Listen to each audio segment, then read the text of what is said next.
Oh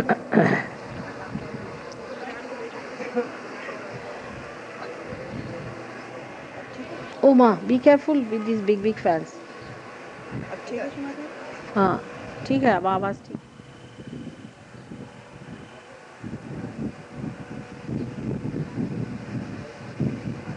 21 मार्च से हमारा जन्मदिवस आप लोग मना रहे हैं और बम्बई में भी बड़े ज़ोर शोर से 4 दिन तक जन्मदिवस मनाया गया। उसके बाद दिल्ली में जन्मदिवस मनाया गया और आज भी लग रहा है कि फिर आप लोग हमारा अब जन्मदिवस मनाते रहेंगे।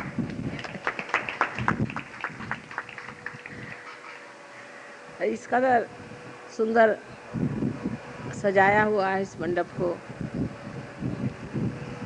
फूलों से और विविध रंगों से। सारी शोभा इतनी बढ़ाई हुई है कि शब्द रुक जाते हैं कलाकारों को देख करके। उन्होंने किस तरह से अपने हृदय से यह इतनी प्रतिभावान चीज़ बनाई कि थोड़े समय में।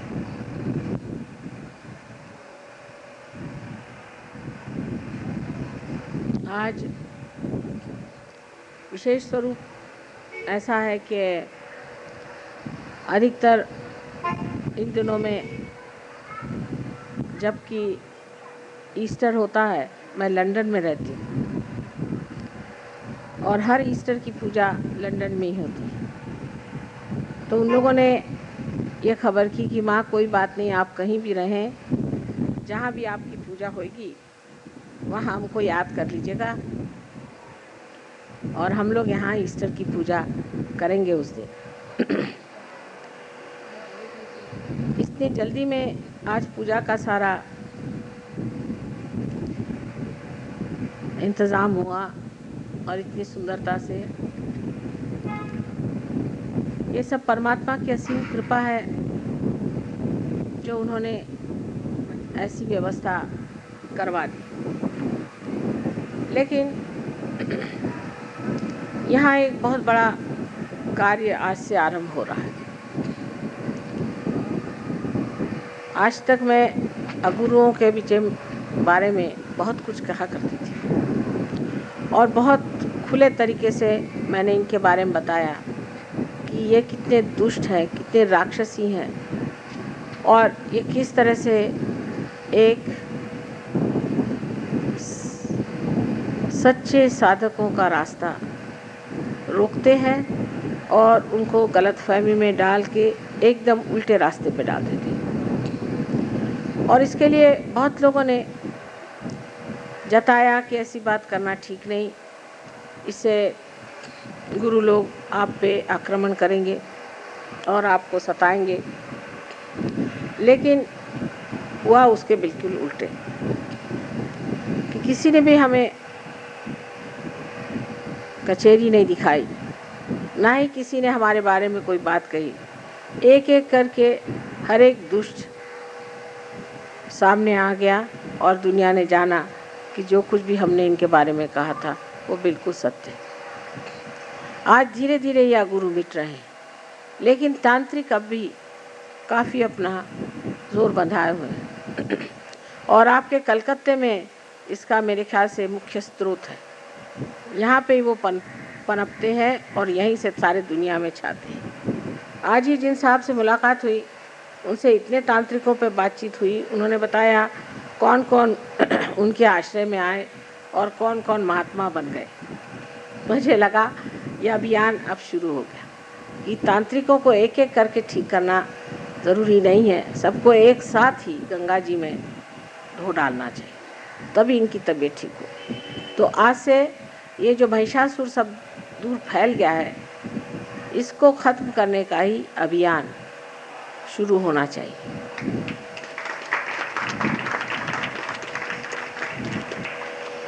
ये एक बड़ी भारी आत्मिक क्रांति है जिससे सारे संसार का कल्याण होने वाला है।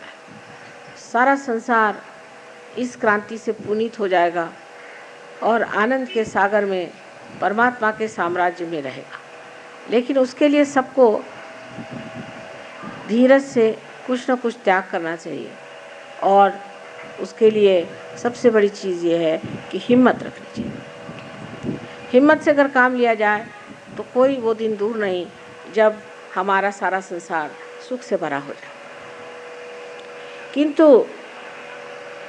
उसमें सबसे बड़ी अड़चन आती है हमें, जबकि सहयोगी गहनता में उतरते नहीं। सहयोगियों को चाहिए कि वो बहुत गहन उतरे। हर सहयोगी के लिए ये एक बड़ी जिम्मेदारी है कि उन्हें इस क्रांति में ऐसा कार्य करना चाहिए जो एक विशेष रूप धारण किए हो। अभी तक जो भी सहयोगी मैं देखती हूँ उनमें यही बात होती है कि अभी हमारी ये पकड़ आ रही माँ, अभी हमारे ये चक्र पकड़ रहे हैं, हमारी ये हो रहा है, अभी हमारे अंदर ये दोष है, ऐसा है वैसा है।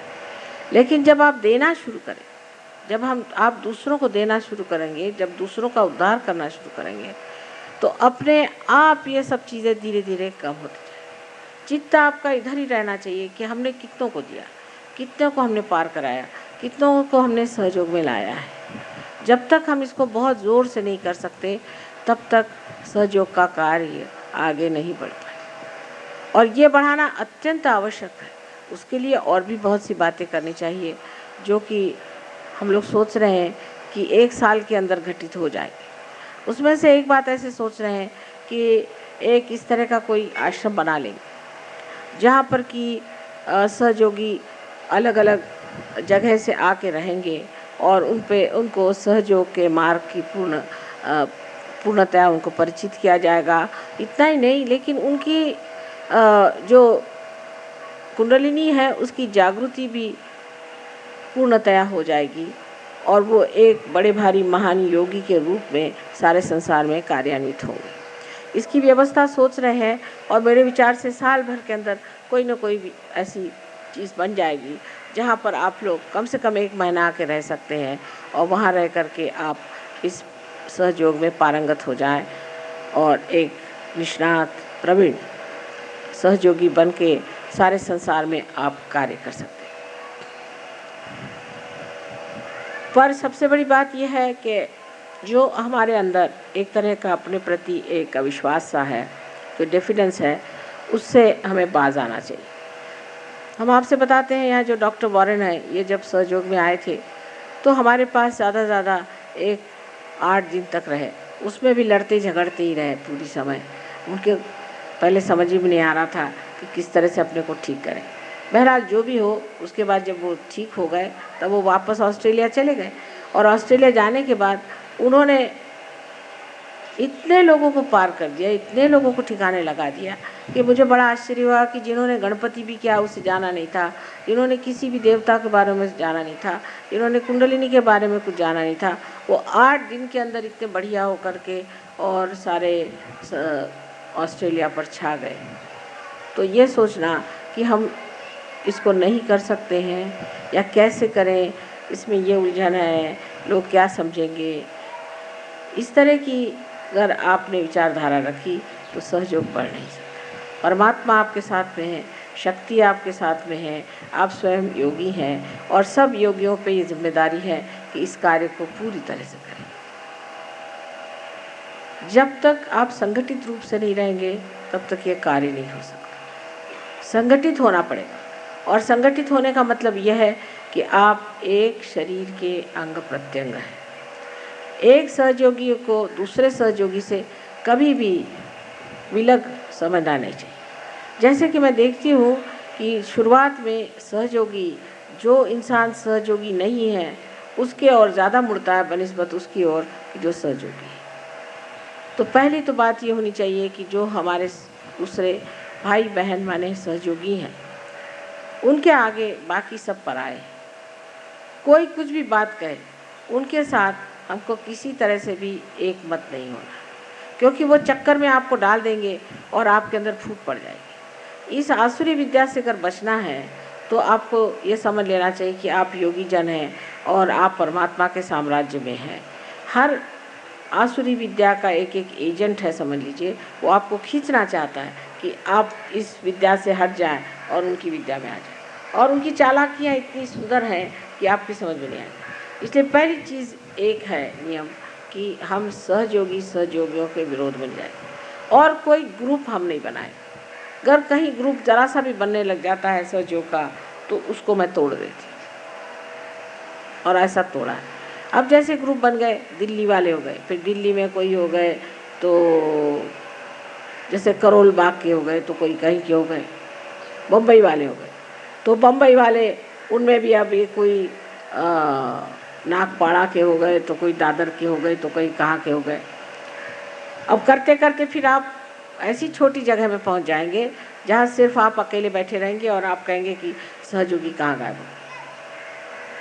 तो इसमें कोई सी भी चीज़ ग्रुप नहीं बना सकती। जब इंसान में कैंसर सेट होता है तब वो ग्रुप बना के होता है। एक आदमी में अगर DNA जिसे कहते हैं, एक आदमी में ख़राब हो जाए, एक सेल में अगर खराबी आ जाए, एक ही सेल में अगर खराब आ जाए तो वो दूसरे सेल पे जोर करेगा और वो दूसरा सेल तीसरे पे करेगा, और ऐसा एक उनका गुट बनता जाएगा। और वो चाहेगा कि हमारा जो गुट है वो सबके ऊपर में हावी हो जाए।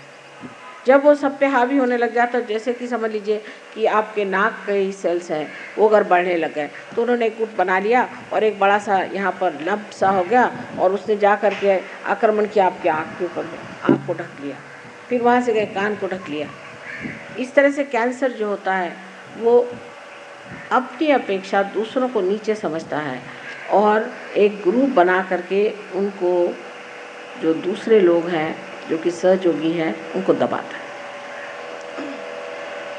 ऐसी बीमारी सहयोग में अगर फैल जाए तो उसका ठिकाना मैं खूब लगाती हूँ। चाहे मैं कहीं भी रहूँ, चाहे मैं लंदन में रहूँ, चाहे मैं अमेरिका में रहूँ, चाहे कहीं रहूँ, उसका ठिकाना अपने आप हो जाए।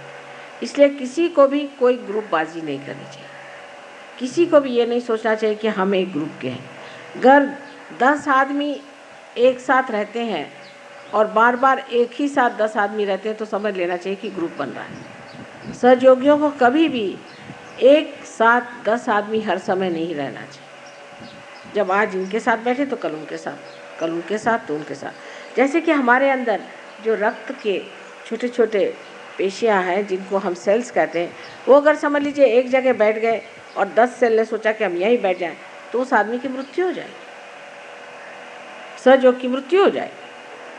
इसलिए हम 10 आदमी एक साथ, क्योंकि हम एक ग्रुप के हैं, ये एक ग्रुप के हैं, वो एक ग्रुप के हैं। रक्ताभिसरण जिसे कहते हैं कि ब्लड का जो सर्कुलेशन है वो हमारे अंदर ऐसे खुलेआम से होना चाहिए।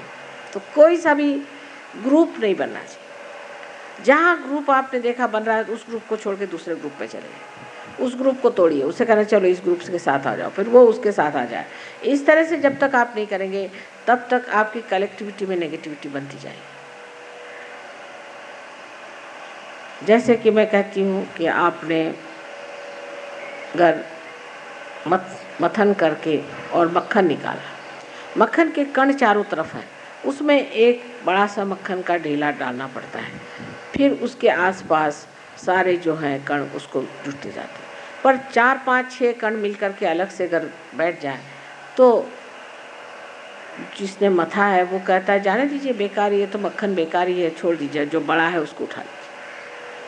तो सबको मिल मिल करके एक बड़ा सा मक्खन का जैसा स्वरूप है, इसी तरह से आपको भी एक बड़ा सा ग्रुप बनना चाहिए। करते करते फिर एक बड़े सागर में विलीन हो जाना चाहिए।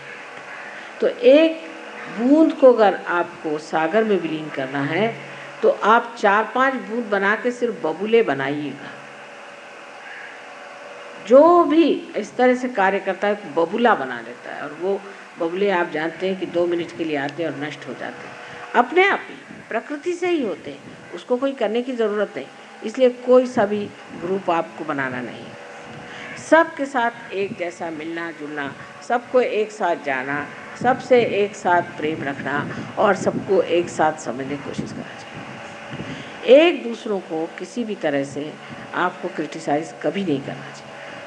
आप आपस में भाई बहन नहीं हैं, लेकिन आप मेरे शरीर के अंग प्रत्यंग हैं। अगर समझ लीजिए मेरी एक उंगली ने दूसरी उंगली को क्रिटिसाइज़ कर दिया तो क्या फ़ायदा होगा? इससे तो नुकसान ही होने वाला। इसलिए ठीक यही है कि मनुष्य को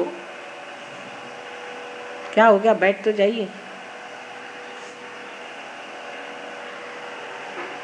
इसलिए बहुत उचित यही बात है कि हम लोगों को ये सोचना चाहिए कि अब हम मनुष्य नहीं, हम अति मानव हैं, और अति मानव की जो स्थिति है उसमें हमें सब दूर घूम फिर करके और अपना चित्त परमात्मा की ओर रखना चाहिए। ये बड़ी भारी एक कठिनाई आ जाती है सहयोग में शुरुआत में, जबकि कलेक्टिविटी आदमी पता नहीं क्यों तोड़ देता है। ये भी एक आसुरी विद्या है जहाँ कलेक्टिविटी टूट जाती है। अब जैसे हम कहें कि बम्बई में ये काम कम है, पर दिल्ली में अब भी नहीं, और कलकत्ते का मुझे अभी मालूम नहीं हाल, लेकिन मैं यही कहूँगी कि ये बीमारियाँ फैलने मत दीजिए। आप लोग सब मेरे बेटे हैं और मेरी बेटियाँ हैं। आपस में कोई सा भी आप में अगर कोई मतभेद हो जाए तो उसमें कोई ऐसी बात नहीं है, लेकिन ये कि आपस में आप ग्रुपबाजी मत करें। फिर एक ग्रुप बन गया, फिर वो ग्रुप वाले कहेंगे साहब हमारे आदमी को आप सामने करें, वो कहेगा हमारे आदमी को सामने करें, और उसका फिर असर क्या आएगा आप देखते हैं कि ऐसे लोग सहयोग से परान्मुख हो जाते हैं, हट जाते हैं, उनका स्थान खत्म हो जाता है। जैसे गुरुओं को ख़त्म किया है वैसे ही इस तरह के लोगों को भी ख़त्म किया जाता है। सो मैं नहीं करूं तो आपकी प्रकृति ही करे। इसलिए आपको खास करके मुझे कहना है कि कृपया आप लोग अपनी ओर चित्त दें और दूसरों की ओर प्रेम दें। दूसरों को प्रेम दीजिए और अपनी ओर चित्त दें। अपनी ओर देखें और अपनी ओर देख के आप ये कहिए कि हम कैसे, क्या हम ठीक हैं, क्या हमारे चक्र ठीक हैं, क्या हम में कोई दोष है, या अगर आप सोचते हैं कोई समझता है तो उससे जाके पूछिए कि भाई कोई चक्र पकड़ रहा तो बता दीजिए, हमारी समझ में नहीं आ रहा। जिस दिन आप इस चीज़ को अपना लेंगे कि हम माँ के अंग प्रत्यंग में बैठे हैं, आप समझ जाएंगे कि आपका कितना महत्व है। आप चाहे जैसे भी हैं, हमने आपको स्वीकार कर लिया। अब आपको भी हमें स्वीकार करना होगा और जानना होगा कि अब अत्यंत शुद्ध और पवित्र भाव से रहने से ही हमारी माँ को सुख और आनंद मिल सकता है। आज की एक विशेष तिथि है, जिस तिथि पर ये नया अभियान शुरू हो रहा है कि सारे दुनिया के जितने भी तांत्रिक हैं उनके पीछे मैं अब लगने वाली हूँ। और मैं चाहती हूँ कि आप भी सब के पीछे हाथ धोकर लगे, और जहाँ भी कोई तांत्रिक दिखाई दे तो उसके पास जाने वाले लोगों के लिए कुछ आप चाहें तो उसके लिए हैंडबिल्स वगैरह छपा के वहाँ भेज दीजिए कि ये आप तांत्रिक है और तांत्रिक से भागते रहिए। अगर जो आदमी तांत्रिक के पास जाता है उसके घर में अगर तांत्रिक आ जाए तो 7 पुश्त तक वो पनप नहीं सकते, उसके बच्चे नहीं पनप सकते, 7 पुश्त तक उसके यहाँ हालत ख़राब है, बड़े बड़े नुकसान हो जाएंगे, उसके घर जल जाएगा और हो सकता है उसकी बीवी कहीं आत्महत्या कर ले, उसमें उसके घर में हमेशा तकलीफ़ें, दुख और परेशानी है। इसलिए ये जो अभियान है इसका आज का दिन भी ऐसा है कि जिसे सब लोग मजाक में अप्रैल फूल का दिन कहते हैं, तो इनको बेवकूफ़ बना बना के ही पटका जाएगा, इनको बेवकूफ़ बना के और पटका जाएगा, क्योंकि ये अपने को बहुत अक्लमंद समझते हैं। तो इनकी जो बेवकूफ़ियाँ हैं उनका पूर्णतया उद्घाटन करना आप लोगों का कार्य है। आप सबके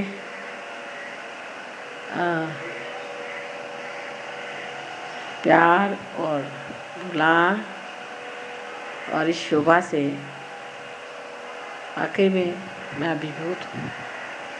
इतना आप लोगों ने खर्च किया, इतनी शोभा बढ़ाई है, सो यही कहना है कि बहुत ज़्यादा खर्चा करने की ज़रूरत नहीं। आपकी माँ तो इतनी सीधी सादी है, उसको कोई भी चीज़ की ज़रूरत नहीं है। आप लोग जो भी है, जो कुछ भी हमें दे दें तो ही बहुत है, हमें तो कुछ चाहिए भी नहीं।